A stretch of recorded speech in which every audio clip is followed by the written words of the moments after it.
জমে উঠতে শুরু করেছে রাজধানীর পশুর হাট। অবকাঠামো সহ ব্যাপারীদের জন্য পানি এবং স্যানিটেশনের সকল প্রস্তুতি সম্পন্ন। এখন ট্রাকে ট্রাকে আসছে গরু। বরাবরের মতোই হাটে ছোট ও মাঝারি গরুর চাহিদা বেশি। বাড়তি দামের অনুযোগ না থাকলেও ক্রেতা বিক্রেতার দর কষাকষি থেমে নেই। রাজধানীর পশুর হাট ঘুরে আরও জানাচ্ছেন মনিরুল ইসলাম। ঈদুল আজহার উৎসব শুরুই হয় পশুহাটের হাকডাক দিয়ে। ব্যস্ত নগরী হয়ে ওঠে আরও ব্যস্ত।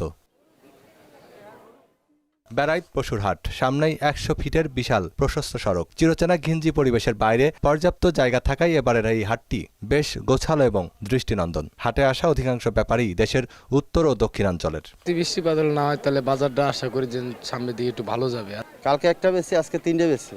কেনে বেচা ভালো, বেচা কিনে হইবে। কালাবাবু, কালাচান কিংবা লাল মিয়া, এমন সব বিচিত্র নামে ডেকে ক্রেতাদের আকৃষ্ট করার চেষ্টা করছেন তারা। তবে হাটে বড় গরুর চেয়ে ক্রেতাদের মূল আকর্ষণ ছোট ও মাঝারি আকারের পশুর প্রতি। এখন আমার এই গরুর নামই লাল মিয়া, আর ওই সবাই কম বেশি রেখে আমার দেখা নাই।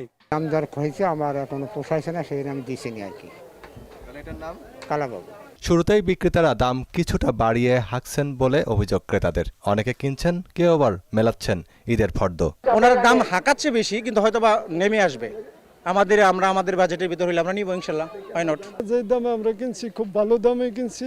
দাম অন্য বছর ক্ষেত্রে একটু বেশি বেশি এখন এলা পরে বোঝা যাবে কি অবস্থা।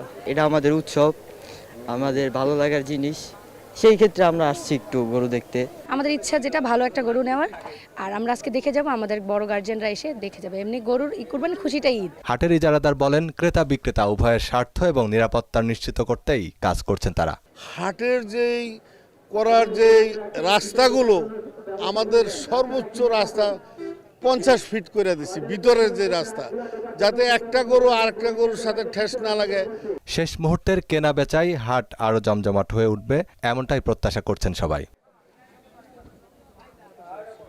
মনিরুল ইসলাম, মোহনা সংবাদ, ঢাকা।